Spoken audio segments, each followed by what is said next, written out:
Welcome to the Electric Motor Masterclass, your complete guide to the theory, control, and practice of electric motors. Our roadmap will cover 5 parts: fundamentals, DC motors, AC motors, modern drives, and protection. This structured approach will provide a thorough understanding of the subject. We begin with Part 1, the fundamentals. Here we establish the core principles that govern all electric motor operation. The core purpose of a motor is converting electrical energy into mechanical work through magnetic fields. This conversion is governed by the Lorentz force. We need to understand magnetic fundamentals, including flux lines, permeability, and saturation. Silicon steel is the industry standard material for facilitating flux flow.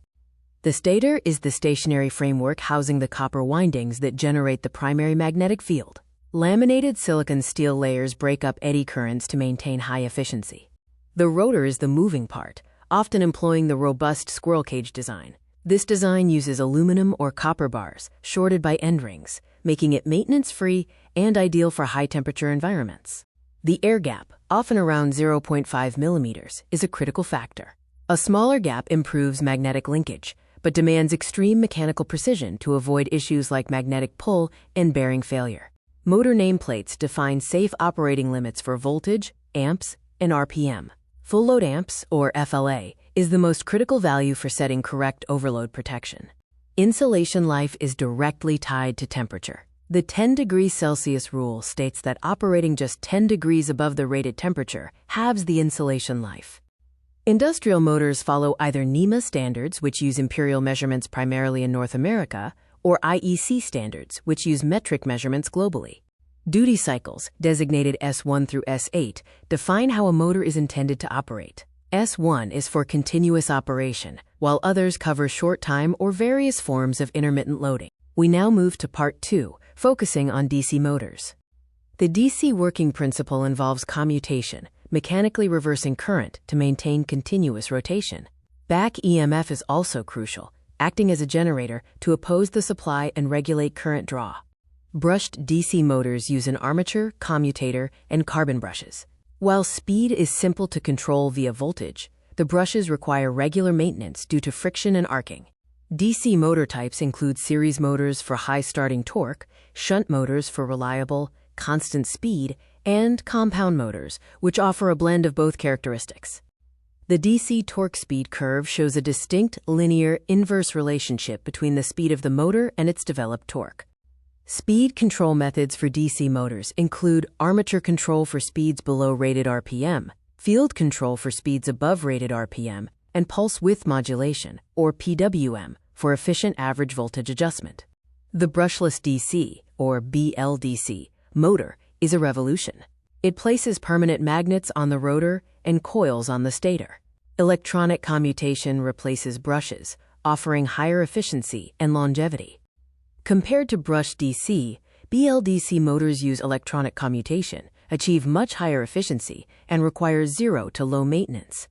BLDC motors use either Hall effect sensors to detect rotor position for smooth low-speed starts, or are sensorless, relying on back EMF detection. Sensorless designs simplify hardware, but require complex control code.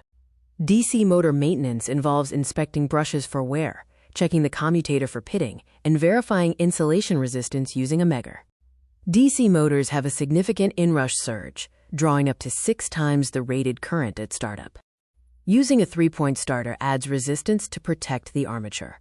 DC motor applications are widespread, including robotics for precision control, automotive components like starters, and aerospace for high-power-to-weight BLDC drives. Now we transition to Part 3, focusing on AC motors. The AC principle is based on the rotating magnetic field, or RMF, created by 3-phase current. The field spins at the synchronous speed, determined by the frequency and the number of poles. Induction motors require slip, meaning they must spin slightly slower than the RMF to induce current in the rotor. This slip is typically around 3%. The squirrel cage induction motor is the industry standard. Its robust, low-maintenance design powers 90% of industrial applications like pumps and fans. Slip ring motors feature wound rotors connected to external resistors. This configuration allows for high starting torque and controlled acceleration, which is vital for heavy machinery. Single-phase motors include the basic split phase, the capacitor start for high torque applications, and the simple, low-efficiency shaded pole motor for small fans. Synchronous motors run exactly at the synchronous speed, with zero slip. They are often used as synchronous condensers to correct industrial power factor and stabilize the electrical grid. Motor windings can be connected in star or Y configuration for lower voltage starting, reducing inrush current, or in delta configuration for full power and maximum rated output. Efficiency standards for AC motors are continuously evolving, with the industry moving towards IE4 and IE5 for ultra-premium efficiency. Common AC motor faults include overheating from overload, bearing noise from lubrication failure, and single-phasing, which is a leading cause of three-phase motor burnout. Universal motors are the appliance king. They are series-wound and can operate on both AC and DC, providing high speed and high torque, but they are loud and use carbon brushes.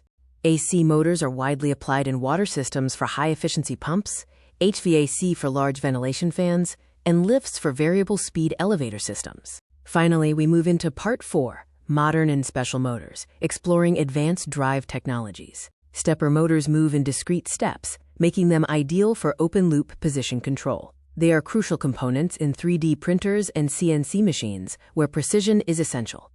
Servo motors operate in a closed loop, using an encoder for real-time feedback and error correction. Their high dynamic capabilities make them the core of industrial robotics. Electric vehicles primarily use permanent magnet synchronous motors or induction motors. The design focus is on high power density, liquid cooling, and efficient operation across a wide speed range. Modern EV motors use regenerative braking to recover up to 90% of braking kinetic energy back into the battery. The motor acts as a generator, providing engine braking without friction wear. Linear motors generate linear force instead of rotational torque. They are used in maglev trains for high-speed levitation and in ultra-fast semiconductor chip placement machines. Smart motors use IoT for real-time vibration and temperature monitoring. AI enables predictive maintenance, anticipating bearing failure, and dynamic energy optimization for maximum efficiency. A linear induction motor is essentially an unrolled induction motor, creating linear force. They are used in high-speed package sorting and automated transit systems. This slide compares stepper and servo motor technologies, and are generally low speed, which we discussed earlier, while servo motors use closed-loop control and can achieve high speeds. Servo systems are also more complex than stepper systems.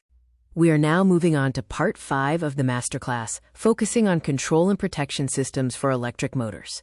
Direct online, or DOL, starters are the simplest way to start a motor, applying full voltage. They are only suitable for small motors due to the massive inrush current, typically 6 to 8 times the full load amps.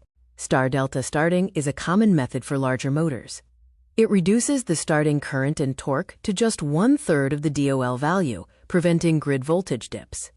Variable frequency drives, or VFDs, control motor speed by simultaneously varying the frequency and voltage. For centrifugal loads, VFDs can save up to 50% in energy costs, following the affinity laws.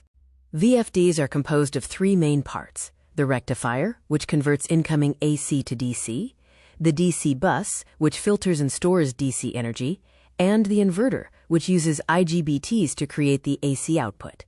Soft starters use thyristors to gradually increase voltage. They are used to eliminate mechanical shock and the damaging effect of water hammer in pumping systems during startup.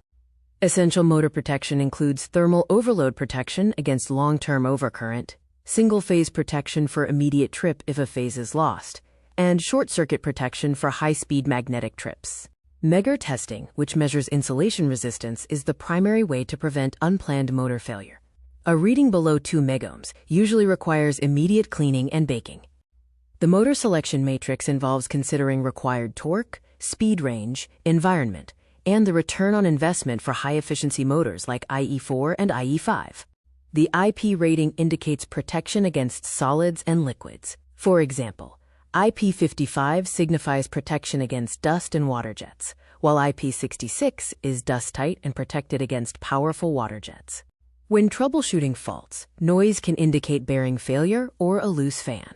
Heat often points to clogged cooling fins or an overload. No start issues might be due to a blown fuse or a control interlock. The motor commissioning workflow involves installation, including mounting and alignment, followed by testing for insulation resistance and continuity. Then comes configuration, parameterization of the drive, and finally, running both no-load and load tests. The Master's rule states that a properly selected, protected, and maintained motor can reliably serve for over 20 years. Knowledge is the ultimate protection for industrial assets. Thank you for attending this comprehensive Electric Motor Masterclass. More information is available at www.motor-masterclass.tech. These are the sources for the images used in the first part of this video. These are the image sources for the remainder of the video.